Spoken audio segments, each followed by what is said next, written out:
Salom, bugun sizlar bilan mana bu ikki flagman Xiaomi hamda Samsungni solishtirib ko'ramiz. Xo'sh, bu solishtirishda kim g'alaba qozonadi? Xitoymi yoki Koreya? Ushbu savolga javob topish uchun ushbu videoni oxirigacha ko'rishni maslahat beraman. Komplektatsiyasiga keladigan bo'lsak, bu yerda kim ustun kelgani aniq. Xiaomi o'zini mijozlarini xursand qilish uchun maksimal darajada harakat qilishgan. Samsung bo'yicha esa bu narsani eta olmaymiz. Hozir esa ularni unpacking qilib ko'ramiz. Birinchi bo'lib, mana bu Xiaomi'ni unpacking qilib ochib ko'ramiz. Qutisini o'zi maksimal darajada yaxshilab harakat qilishibdi. Qutini o'zi, demak, birinchi bo'lib bizni mana bunday quti kutib oldi. Qo'llanma, yana bitta qo'llanma, chexol. Juda ham yoqimli, qo'lga ushlaganda. Shunday chexoli bor. Smartfonning o'zi, mana smartfonning o'zi juda ham chiroyli rangda. Yashil, balotoy rang.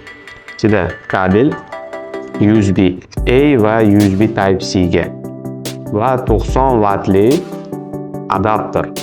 Ham zo'r va qutini o'zi. Ana endi Samsung S24 Ultra ni unpacking qilib ko'ramiz. Mana smartfonning o'zi.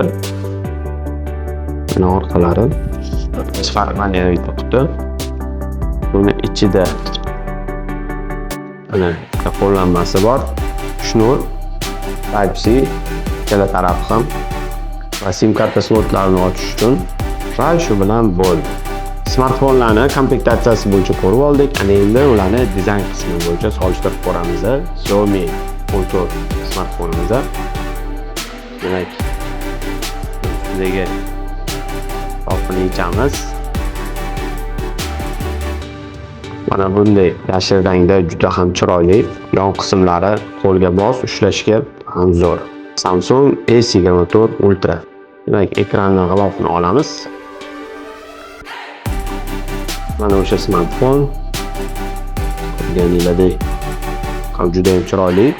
Ikkala smartfon ham qo'lda ushlashga juda ham qulay. Mana kameralarni solishtirib ko'rishingiz mumkin. Dizayn borasida men ham ikkilanib qoldim. Ikkala smartfon ham juda ham chiroyli qilib ishlangan.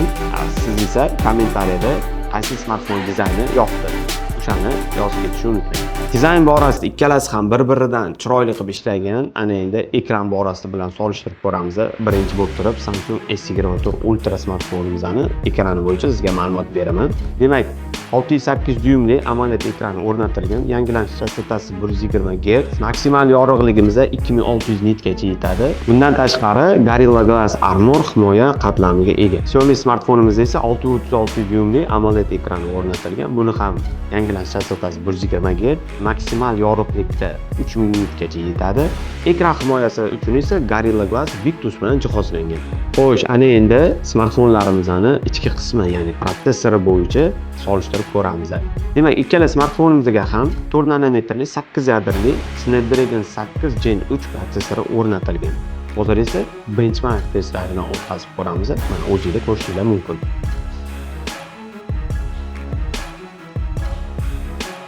Ana endi operativ xotiraga keladigan bo'lsak, Xiaomi 14 smartfonimizda 4 kanalli DDR5X bo'lgan 8, 12 yoki 16 GB operativ xotira bilan jihozlangan. Bundan tashqari chastotasi 4200 MHz. Samsung S24 Ultra smartfonimizda esa xuddi shunaqa 4 kanalli DDR5X bo'lgan 12 GB operativ xotira bilan jihozlangan.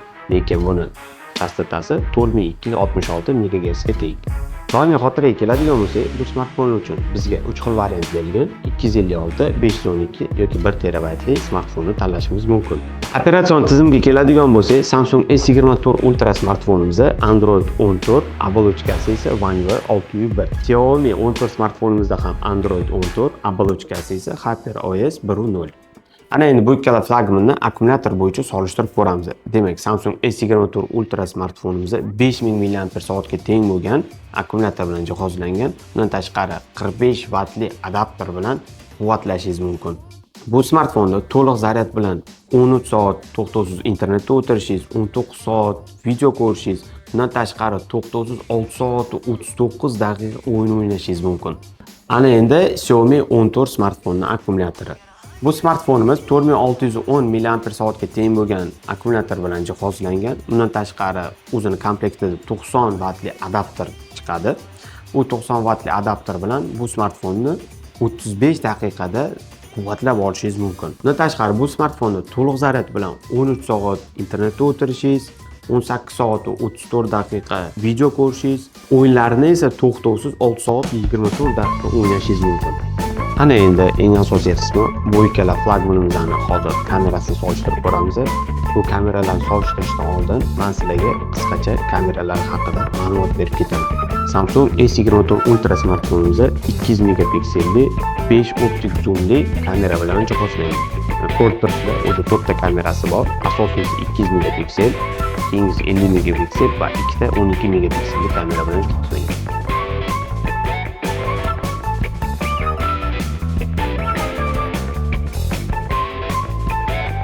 Demak, Xiaomi 14 smartfonimiz 50 megapikselli kamera bilan jihozlangan. Optik zoom esa 3.2x. Bu smartfonimizda 3 ta kamera bor, hammasi 50 megapikseldan.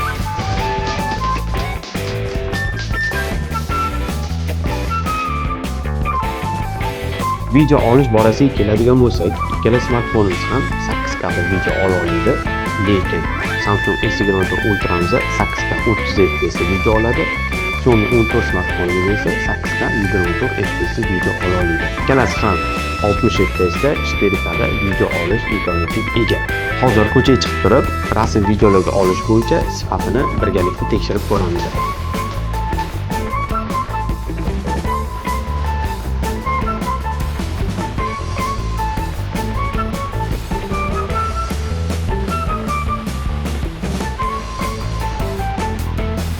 Saksga video.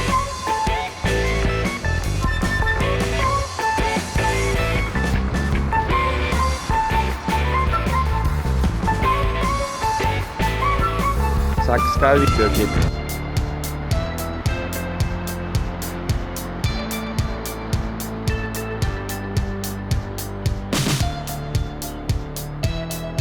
Sterika zoom 3.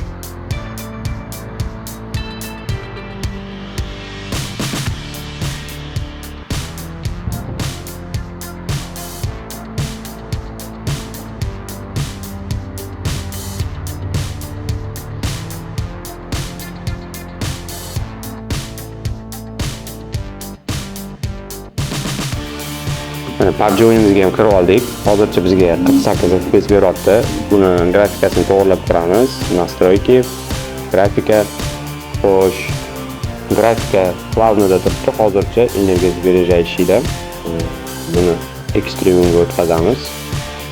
Keyin lobbiga o'tamiz. Lobbida ham xuddi shunaqa chastota kadr ekstremga o'tkazamiz. Подать заявку. Voy. Bizga mana PUBGda 120 FPS beryapti. Judayam zo'r natija. Xo'sh, yana ko'ramiz. Demak, qanchagacha ekstremalniy HD skora beryapti. Ultra HD ga o'tamiz. Ultra gas. Okey. Lobbiga o'tamiz. Xo'sh, Ultra HDR Ultra. Nega unda 48 FPS beryapti. Lekin plavniga o'tkazib ekstremum plusga o'tkazadigan bo'lsa, bizga 120 FPS beryapti PUBG. Rasman. Demak, bu 120 FPS sinab ko'ramiz hozir o'yin davomida. Xo'sh. Sanok. Bitta.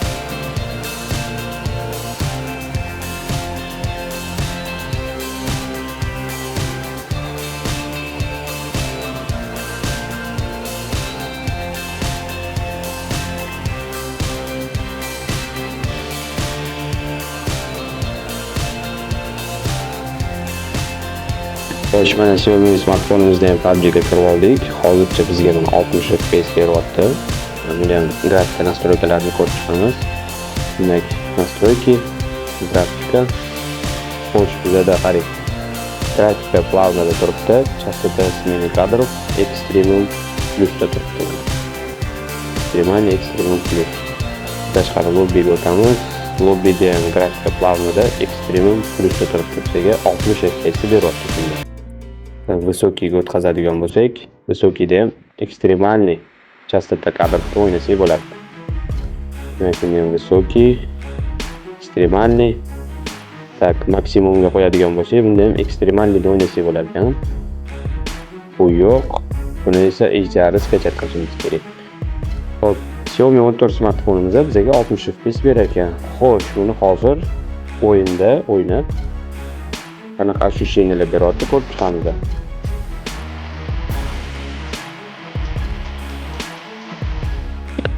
Xo'sh, mana o'yin davomida ko'rib turibmiz, bizga 90 FPS beryapti.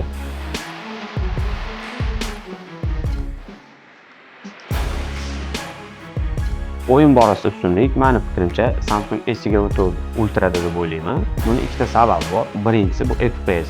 FPS bo'yicha ko'rdinglar, o'yinda 120 FPS berdi PUBG o'yinida. Xiaomi 14 smartfonimizda esa 90 FPS berdi. 120 da o'ynash anchagina qulayroq va anchagina yoqimliroq. Ikkinchi sababi bu smartfonning kattaligi. O'yin o'ynashga juda ham qulay, ekranda hamma yoq ko'rinadi. Bemalol barmoqlaringiz kerakli joylarni to'sib qo'ymaydi, obzorlarni bemalol ko'rishingiz mumkin. Xiaomi 14 ozgina kichkina bo'lgani uchun menga noqulaylik tug'dirdi. Bundan tashqari Samsung S24 Ultra Plus'da shov-shuv bo'lgan ancha-muncha fishkalari bor. Bu fishkalar haqida mana mana chiqadigan videoda ko'rib olishingiz mumkin. Agar smartfonni xarid qilishga qaror qilgan bo'lsangiz, men sizni joybox.uz saytiga taklif qilgan bo'lardim. U yerda barcha smartfonlar assortimenti juda ko'p. Bundan tashqari muddatli to'lov asosida xarid ham qilishingiz mumkin. Agarda sizga ushbu obzorimiz yoqqan bo'lsa, videoga like bosishni unutmang, Joybox kanaliga obuna bo'ling. Bundan keyingi videolarda qaysi smartfondan solishtirib ko'rishingizni xohlaysiz, kommentariyada yozib qoldiring.